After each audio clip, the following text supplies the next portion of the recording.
we make things. We use our hands, minds, and machines to build, to fix, to improve. We're known as do-it-yourselfers, home improvement fans, fix-it fanatics, inventors.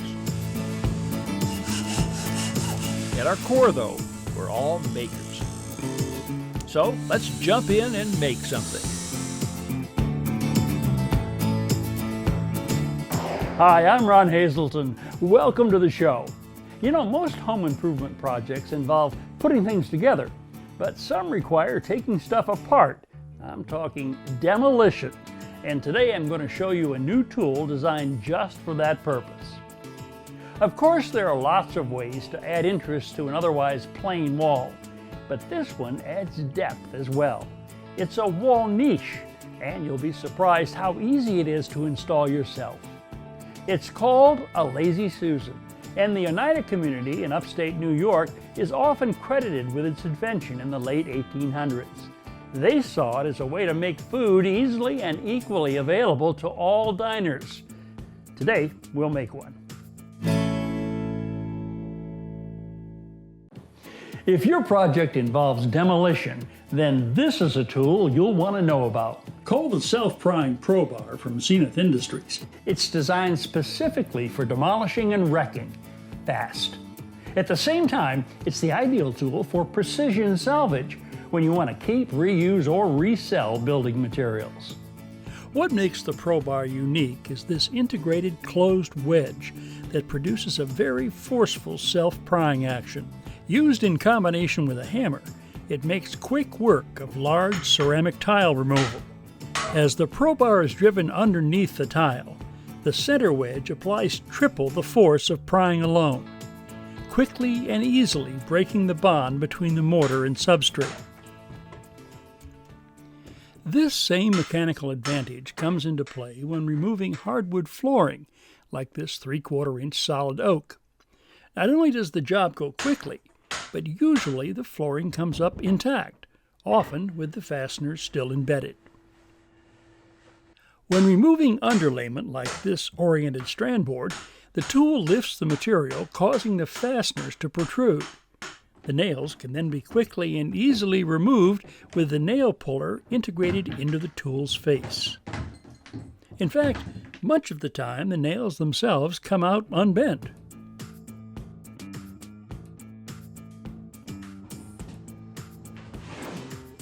The Probar is also ideally suited for taking up subflooring without a struggle. Here too, the integrated wedge does most of the work. Old outdoor decking comes up without difficulty by driving the face of the tool into the joint between boards and prying the plank upward.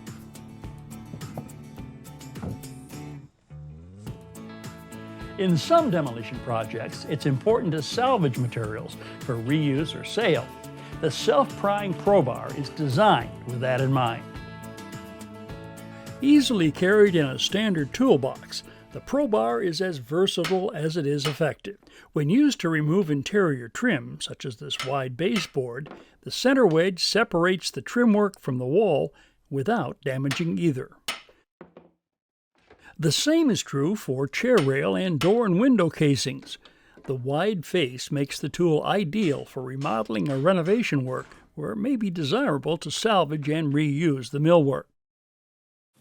When it comes to framing demolition, the self-prying Probar does the work of several tools. Notice here how the center wedge begins separating these framing members, while the sideways twisting action of the face quickly finishes the job. This beast of a demolition tool also makes quick work of wallboard removal. The angled face hooks the drywall from behind, easily pulling it away. The Probar rapidly removes wood, vinyl, and metal siding. The tool can be driven up from the bottom or down from the top. Either way, the combination of the integrated wedge and sideways leveraging action quickly removes the material. When it comes to busting pallets, speed and leverage really matter. This tool delivers both, making this job go quickly and much more easily. The Probar makes an effortless wallboard lift, a testament to the tool's versatility. In fact, whether it's removing stubborn carpet tack strips, lifting stone slabs, or anything in between, it would be hard to find a more versatile tool. Sometimes actions really do speak louder than words.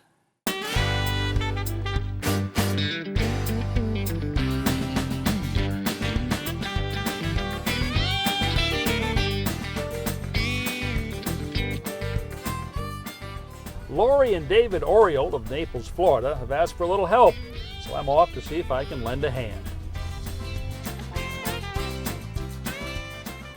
The couple took on an extensive remodel themselves, though lately they're dedicating more time to their competitive show cats, including Telis Lars, a grand champion Abyssinian. But today, they're getting back in the do-it-yourself spirit and have invited me to help accent their beautiful home by installing a decorative wall niche. So this guy, you guys picked this out of a catalog? Yes, we did at our local home improvement store. Okay, and then it was ordered for you. It was special ordered. Okay, and what's this made of? Lightweight, isn't it? Yeah, it is. It's a high-density polyurethane foam. Very pretty. It is. It's nice. very attractive. I think Okay. it'll add a lot to that wall. This is where you're going to put it. Absolutely. I can see one problem right now. This is your intercom right here. Right. What are you thinking about doing with that? Just taking it right out. We have an intercom in every other room, and the door is right there. So You won't miss that one. All right. I want to hold this up on the wall first. Okay. Let me actually, Steve, give you that pencil. Sure. I'm going to hold this up on the wall because I want you guys to get a sense of how high. Don't worry about centering it in the wall right now, but just height that you like. And I'm going to be the mover up or downer here, so you just tell me. I think it should. Ooh, that's a little high. Okay. That looks good. Okay, you want to mark it, Steve? Yep. Right up on top there. Alrighty. Got it. After turning off the power at the circuit breaker, Steve and Lori's first job is to remove the intercom and light switch. They take off the faceplates, disconnect the wires, and pull the units out. Meanwhile, I locate and mark both the center point of the niche and the center point of the wall. So here's the center mark on the niche, right here. There's the center mark on the wall. So we're just going to put these two together, and that automatically centers the niche in this.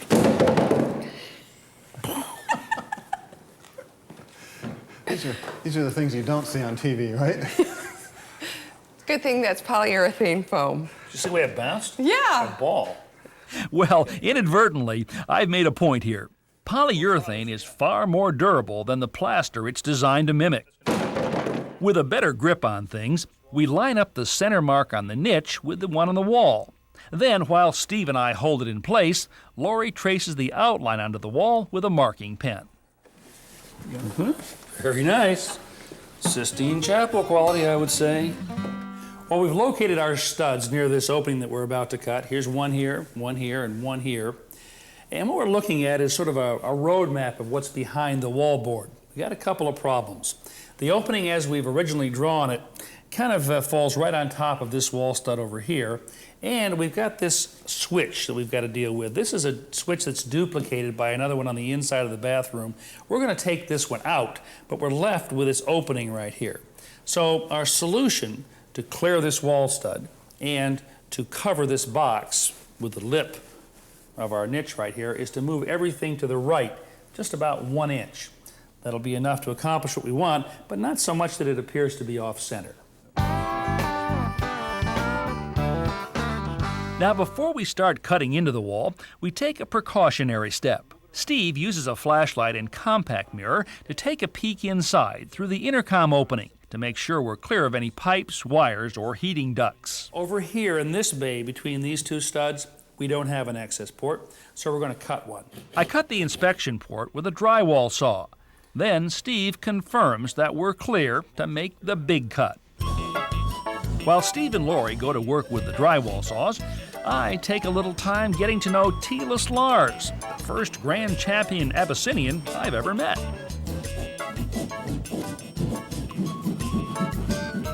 Okay, all finished, huh? Yep. Okay, Lori, grab right here. Steve, get your hands in here. You just kind of wiggle it back and forth a couple times and pull it off. You sure this is what you want to do, Lori? Yep.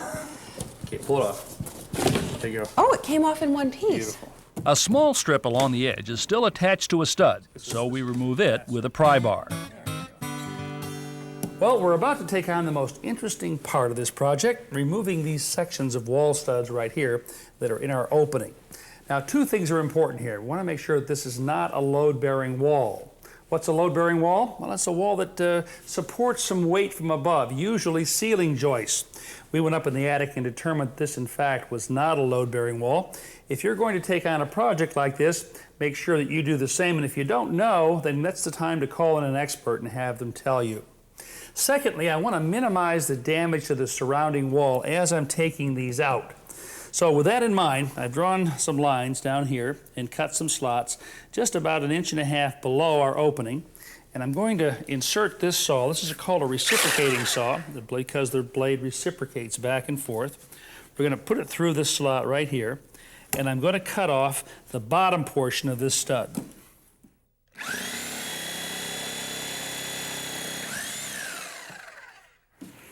Okay, Steve, want to give it a shot? Sure, love to. Okay, these are loose now, but they are attached with screws that are coming through the drywall from the other side, right. Wallboard. So we're going to have to kind of pull these out. To get a better grip, Lori and I attach a couple of clamps to the stud, then rock it back and forth. There. Okay. Let's take the clamps off.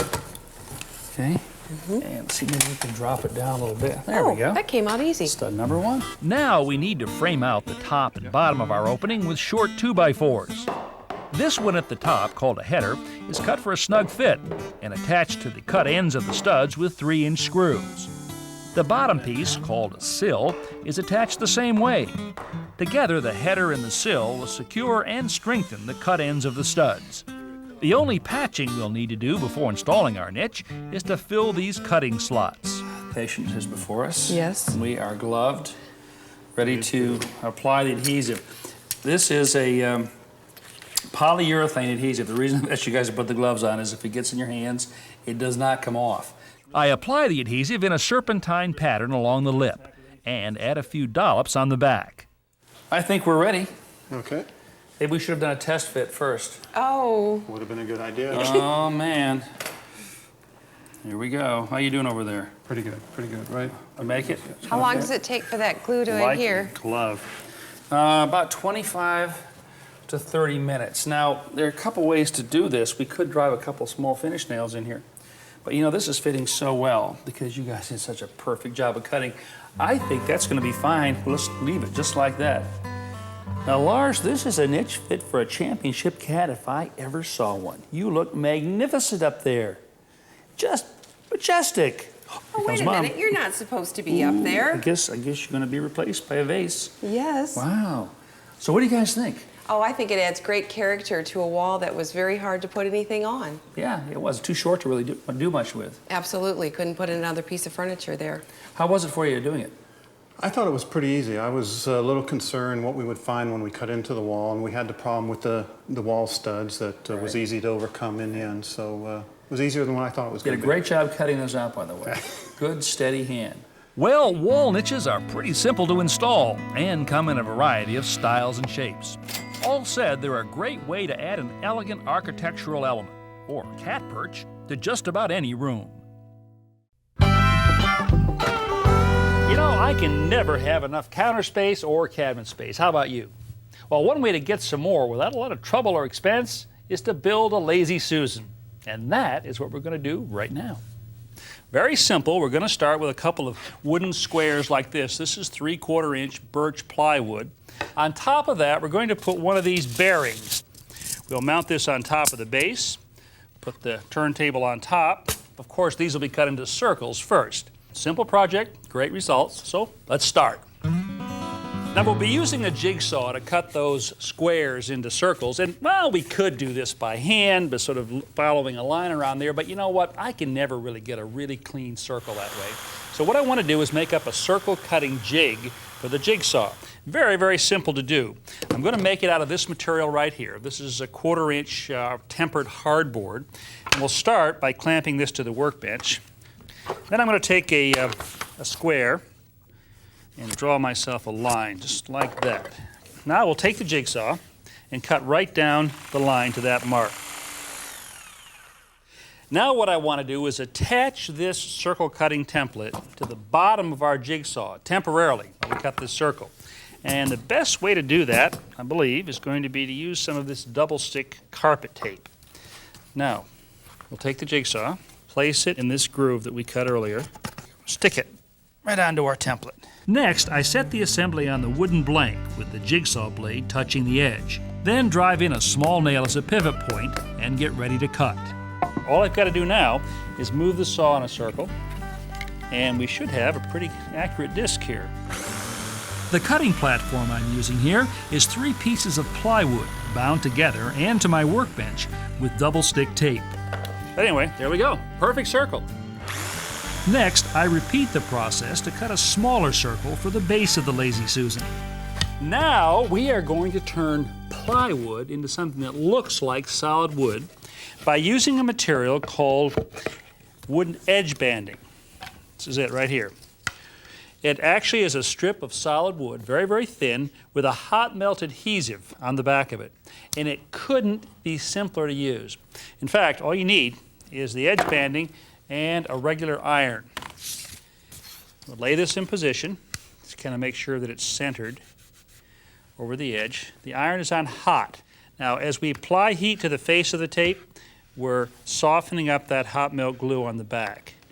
And we want to use a lot of pressure on the iron right here, but I don't usually rely just on the iron. I like to take a roller like this is a laminate roller, and just come over on top of it just to make sure that that gets pressed down very securely. When I finally come around to the starting point, I overlap the edging on top of itself. Then make a diagonal cut through both layers, leaving a nice clean joint.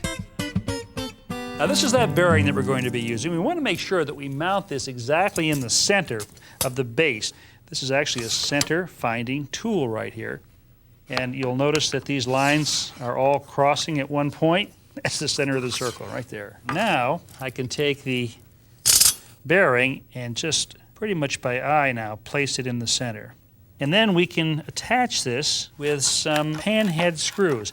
Next, we rotate the other side of the bearing a few degrees, pass an awl through one of the mounting holes, make a starter mark on the wood, and drill a 1/2-inch hole all the way through. This is our bottom.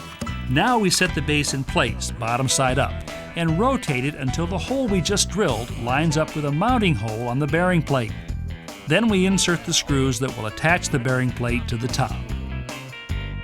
We repeat the process for all 4 holes of the plate. And finally, I apply these 4 self-adhesive plastic feet, which will keep our Lazy Susan stable on any surface. Well, here it is, our Lazy Susan. Now, why do you think they call it Lazy Susan? Why not Lazy Larry or Lazy Ron? Well, whatever you call it, it's bound to give you more storage space. To view today's projects again and countless more, go to HouseCallsDIY.com. Step-by-step home improvement tips when you need them. I'm Brian Kelsey. Welcome to House Calls. Join us as we tackle some great home projects, as well as look back at favorites from Ron Hazelton on House Calls.